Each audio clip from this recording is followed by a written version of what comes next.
बिहार में भले ही इन दिनों राष्ट्रीय जनता दल यानी कि आरजेडी लगातार A to Z की बात कर रही है। तेजस्वी यादव भूमा यानी कि मुस्लिम यादवों के साथ भूमिहार समीकरण को लॉन्च कर चुके हैं, लेकिन आरजेडी पर शुरू से ही माय समीकरण का ठप्पा लगा हुआ है। टिकटों के बंटवारों में ऐसा दिखता भी रहा है।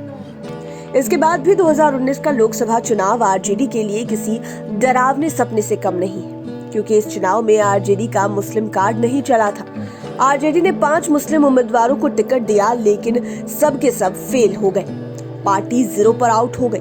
ऐसे में 5 PM के 5 का तड़का में हम आपको उन सभी 5 मुस्लिम उम्मीदवारों के बारे में बताएंगे जिन्होंने आरजेडी के द्वारा टिकट प्राप्त किया था, लेकिन किसी को भी सफलता नहीं मिली। बेगूसराय से आरजेडी उम्मीदवार रहे तनवीर हसन 2019 के लोकसभा चुनाव में लाए गए वोटों के आधार पर 5वें नंबर पर है। दरअसल बेगूसराय लोकसभा क्षेत्र आजादी के बाद से ही भूमिहारों का गढ़ रहा है। इस क्षेत्र को कभी पूरब का लेनिनग्राद भी कहा जाता था। एक दौर था जब बिहार में ऊंची जाति में गिने जाने वाले भूमिहारों ने बेगूसराय में वामपंथ का झंडा थाम लिया था और यहाँ के जमींदारों के खिलाफ मोर्चा खोल दिया। खास बात यह थी कि जिनके खिलाफ यह मोर्चा खोला गया था वह भी कोई और जाति के नहीं बल्कि भूमिहार जाति के ही थे। सिर्फ एक बार छोड़कर यहाँ से बाकी चुनावों में भूमिहार जाति से ही सांसद बने। केवल 2009 में जेडीयू के मुनाजिर हसन गैर भूमिहार समाज से सांसद बने थे।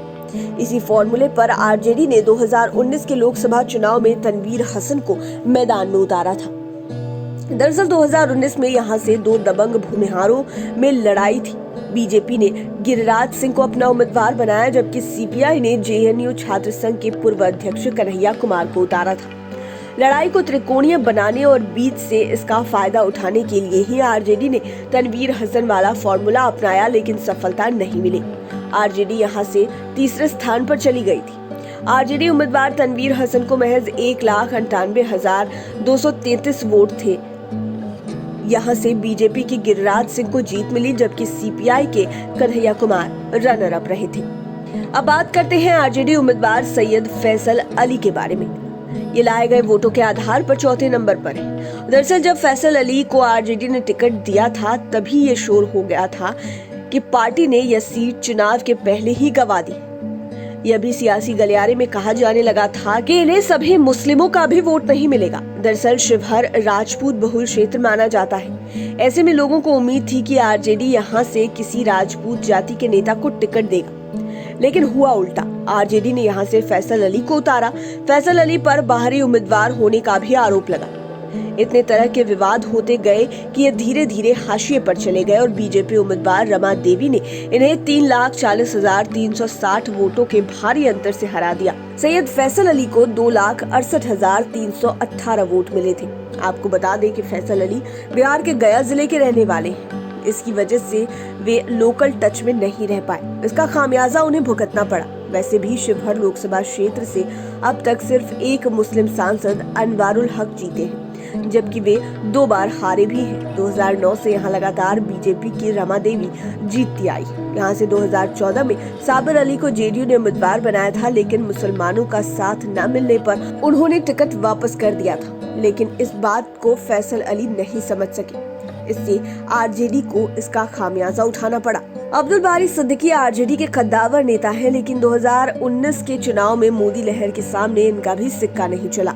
दरभंगा लोकसभा क्षेत्र से ये चुनाव लड़े। मिले वोट के आधार पर ये तीसरे नंबर पर है। एक समय था जब अब्दुल बारी सिद्दीकी कर्पूरी ठाकुर के काफी नजदीकी थे, उनके कैबिनेट में शामिल रहे थे। हालांकि ये लालू यादव के नजदीकी आज भी है। लालू राबड़ी के शासन में भी मंत्री पद संभाले हुए हैं। लास्ट टाइम ये महागठबंधन की सरकार में भी मंत्री बने थे। हालांकि 2019 के लोकसभा चुनाव में इन्हें मुस्लिम और यादव को छोड़कर सही से किसी भी जाति का वोट नहीं मिला।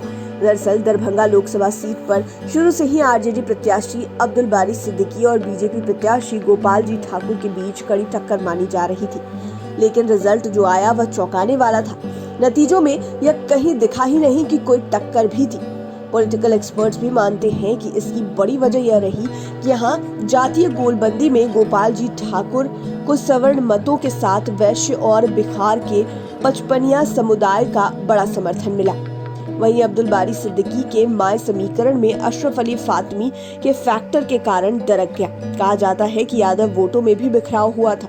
इसकी वजह से यहाँ न मुस्लिम कार्ड चला और न ही माय समीकरण का असर हुआ और आरजेडी के अब्दुल बारी सिद्दीकी को 3,18,689 वोट ही मिले। इनकी तुलना में गोपाल जी ठाकुर को 5,86,678 वोट आए थे।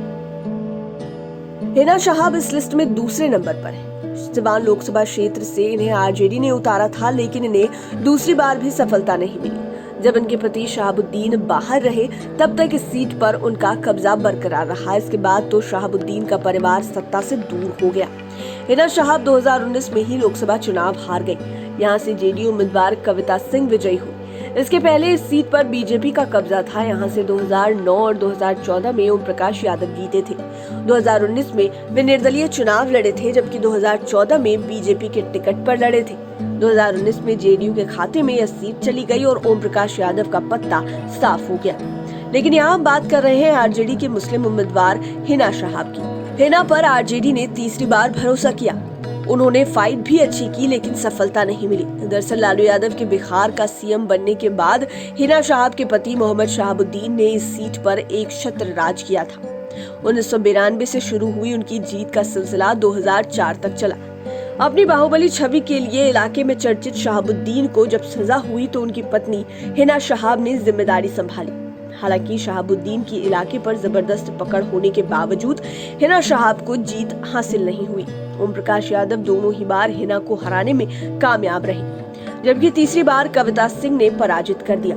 इस चुनाव में हिना शहाब को 3,31,515 वोट आए, जबकि कविता सिंह को 4,48,473 वोटों से जीत हासिल हुई। सबसे ज्यादा घाटा आरजेडी को अररिया में हुआ।